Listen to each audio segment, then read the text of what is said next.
어제장 이슈가 있었던 업종 살펴보는 기업 이슈 시간입니다. 먼저 시장의 최대 관심사였던 삼성전자의 반도체 보조금 소식부터 살펴보겠습니다. 삼성전자는 미국 정부로부터 투자금 대비 최대 규모의 반도체 보조금을 받게 됐습니다. 미국 정부는 약 9조 원에 달하는 보조금을 삼성전자에 지급할 것이라고 밝혔는데요. 삼성전자도 이에 대한 화답으로 기존 170억 달러 투자 계획을 450억 달러로 확대할 계획이라고 공개했습니다.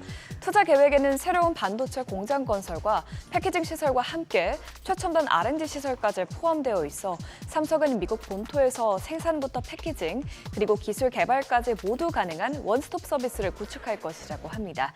이에 따라 향후 삼성전자가 반도체 생산부터 최종 조립까지 미국 내에서 가능해지면서 엔비디아와 AMD 등 글로벌 고객사들을 적극 공략할 것으로 보입니다.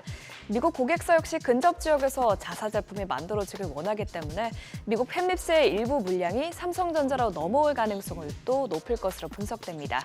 소식 발표 이후 월요일장 시간외 거래에서 반도체 관련주들이 크게 올랐는데요. 어제는 전반적으로 투자 심리가 위축되면서 반도체주들의 상승세는 크지 않았습니다.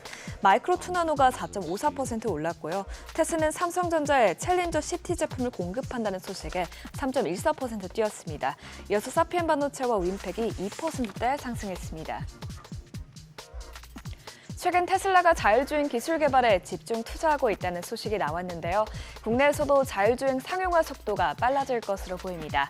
현대모비스와 국내 자동차 소프트웨어 협력사들이 개발 중인 자율주행 4단계 실증차가 송도와 영종도 일대 60km 구간을 시범 운행한다고 합니다. 자율주행 4단계는 운전자 개입이 전혀 없는 단계인데요. 이번 실증 과제를 통해 현대모비스는 그동안 확보한 자율주행 기술 역량을 검증하고 장거리 도심주행 데이터를 확보하면서 자율주행 기술을 더욱 고도화시킬 예정이라고 합니다. 현대차그룹은 현재 2.5단계에서 3단계 수준의 자율주행을 상용화한 상태인데요. 업계에서는 이번 4단계 실증으로 방대한 양의 데이터가 확보된다면 자율주행 개발 속도가 보다 빨라질 것으로 전망하고 있습니다. 이런 소식에 어제 관련주들이 들썩였는데 나닉스가 어제 상한가에 마감됐고 모바일 어플라이언스는 장 초반 급등하긴 했지만 장 마감 전에 윗꼬리를 길게 달면서 6%대로 상승 마감했습니다. 이어서 코리아 FT와 세코닉스가 모두 5%대 오름세를 보였습니다. 중동 전쟁의 확전의 기로에 놓인 가운데 확전 여부에 키를 쥐고 있는 이스라엘이 이란의 재보복을 결정하면서 방산주들이 주목받았습니다. 이스라엘은 중동 전면전을 촉발하지 않는 수준에서 강력한 반격에 나설 것이라고 어제 밝혔죠. 물론 이스라엘이 이란을 직접 타격하면서 보복할 가능성은 적은 상황이긴 하지만 일각에서는 이스라엘이 이란의 핵시설을 공격할 가능성에 대해 걱정하고 있습니다. 이에 대해 이란도 이스라엘이 재보복할 경우 다시 공격하겠다는 입장을 밝혔는데요.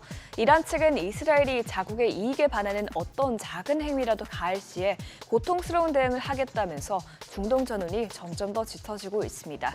이런 소식에 일부 방산주들이 강세를 보였는데 대성하이텍은 어제 11%대 오른 데 이어 시간외 거래에서도 강세 흐름 보였고요. 빅텍이 5%대, 또 스페코가 4.51% 뛰었습니다. 이외에 퍼스텍도 1%대 상승 마감했습니다. 어제 대부분의 업종 모두 상승세가 크지 않았던 가운데 2차 전지주는 테슬라가 급락한 영향에 일제히 약세를 보였습니다. 테슬라의 여러 악재성 소식들이 전해지면서 주가는 하루 만에 5% 이상 빠졌는데요. 먼저 테슬라는 전기차 침체 속에 비용을 절감하기 위해 대규모 인력 감축을 단행한다고 밝혔습니다. 감축 규모는 전 세계 인력의 약 10% 규모로 약 14,000여 명 수준이 될 것으로 외신은 보도했습니다. 중국의 저가 공세를 버티지 못하고 결국 비용 절감 카드를 꺼내든 것인데요. 전기차 업황이 예상보다 빠르게 꺾이고 있는 것으로 보이죠. 여기에 더해 테슬라의 핵심 임원진들도 대거 회사를 떠난다는 소식도 전해지며 일각에서는 이번 구조조정은 단순 감원이 아니라고 보고 있습니다. 특히 테슬라의 2인자로 불리는 수석 부사장까지 회사를 떠나는 것으로 알려지면서 외신은 테슬라가 내부에서 향후 발전 방향을 두고 이견을 보이고 있는 것 같다고 지적했습니다. 안 그래도 위축된 투자 심리에 악재성 소식까지 나오면서 어제 2차 전지 관련주들이 모두 급락했는데요. 필에너지가 10% 가까이 떨어졌고 이수 스페셜티 케미컬이 7.21% 하락했습니다. 이어서 에코프로머티와 롯데 에너지 머티리얼이 4%대, 또 LNF가 3%대 낙폭을 기록했습니다. 지금까지 어제장 이슈 살펴봤습니다.